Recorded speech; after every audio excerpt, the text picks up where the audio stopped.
มีไผที่มักกินแหนบสาลีหรือว่าข้าวปาดสาลีแบบนี้คือข้อยเด้ข้อยหั้นมักกินขนาดเลยมื้อนี้หั้นรู้สึกว่าอยากกินแหนบสาลีอันที่จริงหั้นก็อยากกินทุกมื้อหั้นล่ะแต่ว่ามื้อนี้หั้นอยากกินเป็นพิเศษเลยก่อนอื่นหมดข้อยก็จะเอากะทิออกมาซองฟิตแล้วก็มาแช่น้ำร้อนไว้เพราะว่ามันแข็งสาลีนี่ก็ซื้อมาจากตลาดหากเอาออกมาจากซองฟิตคือกันมีน้ำก้อนจับบักหลายๆเอาออกมาปะไว้นอกจนว่าน้ำแข็งละลายแล้วก็มาล้างน้ำให้สะอาดใจอันเส้นดำๆออกจนว่าเบิดเลยแล้วความว่าข้อยเป็นบ้าตอนไปซื้อสาลีหั่นน่ะบ่ได้เอากาบมันมานำธรรมดาแหนบสาลีเขาก็ต้องห่อใส่เปลือกใส่กาบมันแล้วก็นึ่งแต่ว่าข้อยหั้นลืมว่าข้อยจะเฮ็ดแหนบสาลีข้อยก็เลยบ่เอากาบมันมานำตอนไปซื้อหั้นพ่อค้าถามว่าจะเอากาบมันนำบ่ข้อยเห็นแม่ย่าข้อยซื้อมาแต่ละเทื่อหั้นเราบ่ค่อยเอากาบมานำข้อยก็เลยตอบแล้วไปว่าข้อยบ่เอากาบสิล่ะแล้วเราก็หักกาบออกเบิดแล้วเราก็สั่งแต่หมากสาลีแกนสาลีล้นๆเลยจนว่ามาฮอดเฮือนจึงคิดออกว่าจะเฮ็ดแหนบสาลีบู้จะไม่เป็นบาเนาะสาลีที่ล้างน้ำสะอาดแล้วข้อยก็จะไปซอยต้นซอยก็จะเฮ็ดต้นใหญ่ๆนิดนึงเพราะว่าข้อยยังจะมาบดอีกเทื่อนึงเด้บางคนซอยมาแล้วก็ไปตำใส่โคกแต่ว่าข้อยหั้นขี้คร้านตำใส่โคกเอามาบดปั้นๆแบบนี้เลยเครื่องปั้นนี่ก็หาก็ซื้อมาใหม่ๆบ่ทันใช้งานจักเทื่อหาก็เป็นครั้งแรกก็นี่ตอนที่ปั้นหั่นคันไผมักเนื้อมันมุนๆละเอียดก็ปั้นดนๆหน่อยนึงคันว่ามัก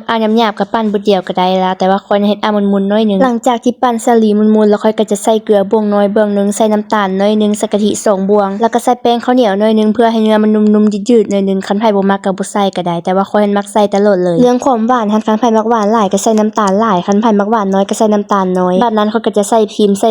2ถ้วยนึงถ้วยน้อยๆอีกนึงแล้วก็จะมาใส่หมดซึ่งนึงบัดนั้นตอนนึงข้อยก็จะใส่ไฟกลางข้อยใช้เวลานึงประมาณ40นาทีก็พอดีสุกหลังจากที่แหนบสาลีของข้อยสุกหน้าตาของมันก็จะได้ประมาณนี้เลยรสชาติมื้อนี้หั้นบ่ค่อยหวานปานใดเพราะว่าข้อยใส่น้ำตาลน้อยเดียวนึงข้อยสิให้แม่ย่าซีนเด้อแล้วก็จะป่นโฟกัสอีกเด้เพราะว่าแม่ย่าข้อยหั้นบ่ค่อยมักกินหวานขนาดกินซำนี้แล้วยังว่าพอดีละแต่ว่าข้อยกินหั่นน่ะบ่หวานปานใดอยากจางๆปะให้มันเย็นบึดนึงแล้วก็เอาถ้วยน้อยๆออกมาซิมเบิ่งเมนูนี้คันว่าห่อใส่เปลือกสาลีแล้วแม่นแหนบสาลีคันว่าใส่ผัดถาดแล้วแม่นข้าวปาดแต่ว่ามันก็แม่นอันเดียวกันหั่นล่ะต่างกันแต่ว่าอันนึงห่อใส่กาบอันนึงหั้นใส่ถ้วยละนึงเลยแต่ว่าบัดกินมาก็แซ่บคือกันแถมวิธีเฮ็ดก็ง่ายๆ